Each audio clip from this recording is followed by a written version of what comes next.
যেহেতু কোরবানির মাংস মুসলমানদের কোরবানি একটা ফরজ, সুতরাং সেই ক্ষেত্রে যদি কেউ মাংস একটু খেতে চায়, সেই ক্ষেত্রে আপনারা অ্যাভয়েড করবেন চর্বিযুক্ত পিস।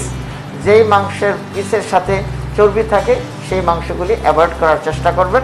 তাহলে মোটামুটি আপনারা স্বল্প পরিমাণে গরুর মাংস বা খাসির মাংস খেতে পারবেন। তবে মনে রাখবেন যে খাসির মাংসে চর্বি অনেক বেশি থাকে গরুর মাংসের চেয়ে, সুতরাং দুটি মাংসে যথাসম্ভব কম খেতে হবে।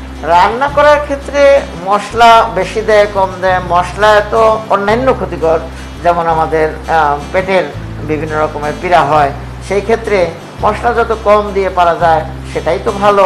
আমরা যেমন গরুর মাংস যখন আমরা বলি যে খাওয়ার জন্য, যদি কেউ কাবাবের মতো করে খায় সেই ক্ষেত্রে ফ্যাটগুলি পড়ে যায়, ঝরে যায়, সেই ক্ষেত্রে ফ্যাট কম থাকে এবং সেটা কম্পারেটিভলি স্বাস্থ্যের জন্য ভালো।